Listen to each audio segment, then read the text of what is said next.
ఇబ్బంది పడేవాళ్ళు అనమాట. అయితే అలాంటి పరిస్థితుల్లో పరిచర్య చేస్తున్నప్పుడు ప్రతి గూడెల్లో దేవ పెట్టుకుంటూ కూర్చుంటే అట్లా అట్లా చాలా గ్రామాలు తిరిగేవాళ్ళం. అంటే గ్రామాలు కదా, గూడెలు దగ్గర దగ్గర ఒక 36 గూడెలు తిరిగేవాళ్ళం. అన్నీ తిరుగుకుంటూ తిరుగుకుంటూ అక్కడే ఉండేవాళ్ళం.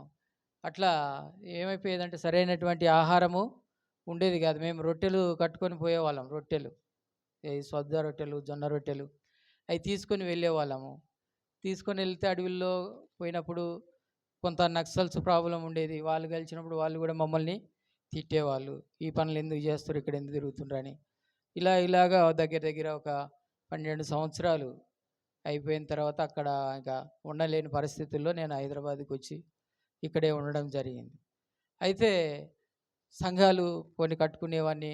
వాళ్ళు ఏం చేసేవాళ్ళంటే హెబ్రోన్‌లో వాళ్ళ బంధువులకు అది ఇచ్చేటోళ్ళు. నన్ను ఇంకోసారికి ట్రాన్స్ఫర్ చేయి, నువ్వు బాగా కడుతున్నావు పో అనేటోళ్ళు. నువ్వు పరిచర్య బాగా చేస్తున్నావు అంటే. ఇప్పుడు వేరేలే, అప్పుడు అప్పుడు ప్రసంగాలు వేరే. అప్పుడు చాలా గట్టిగా మాట్లాడేవాడిని, ఎక్కువ చెప్పేవాడిని. ఇప్పుడు హెల్త్ బాగాలేదు కాబట్టి ఎక్కువ చెప్పలేనమాట.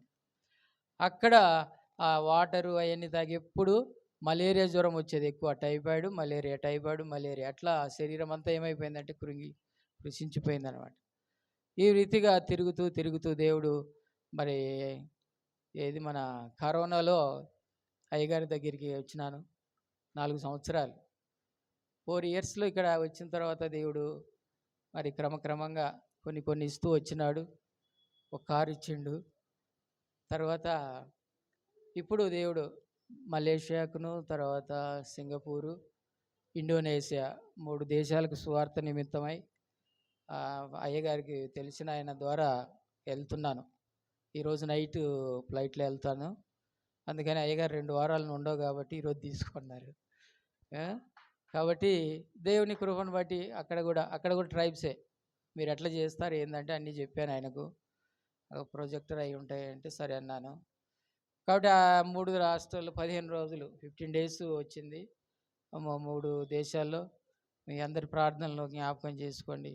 ఇక్కడికి వచ్చినాక దేవుడు నన్ను అన్ని విషయాల్లో బ్లెస్ చేస్తూ వచ్చినాడు. నాకు ఈ కోరిక ఉండే బయటికి పోవాలని. అందరు చెప్తుంటారు కానీ 3 డేస్ 4 డేస్ అంటే నాకు తృప్తి అనిపిస్తలేదు.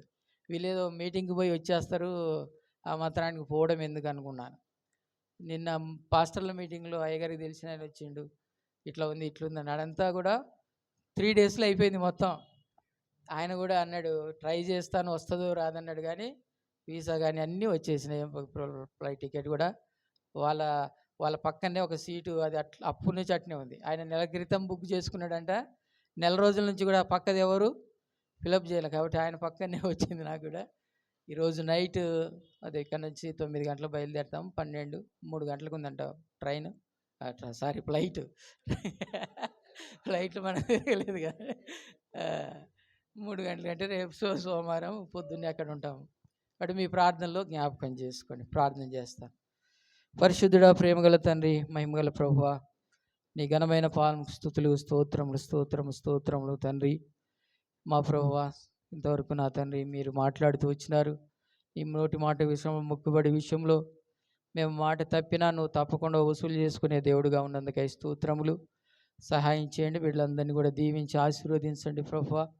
కృపగల దేవ, ఇచ్చిన మాటలన్నింటినీ దీవించి ఆశీర్వదించి మా పిల్లలు ఎక్కడ కూడా తప్పిపోకుండా తండ్రి, ఇక్కడ ఉన్న వారందరూ కూడా నిత్యరాజ్యములో నీతో కూడా తండ్రి మహిమ గల సింహాసనం ఎదుట నిలబడి ఖర్జూరపు మట్టలు చేతబట్టుకొని తేజోవాసులైనటువంటి ఆ మహిమను పొంది ప్రభువా నేను స్తుతిస్తూ యుగములు నీతో కూడా జీవించే గొప్ప భాగ్యాన్ని మా పిల్లలకు అనుగ్రహించమని యేసయ్య నామములో అడుగుచున్నాము తండ్రి.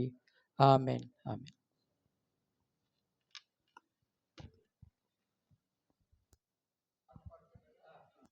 పిల్లలు పాట పాడుతుండగా కానుకలు సమర్పించుకో.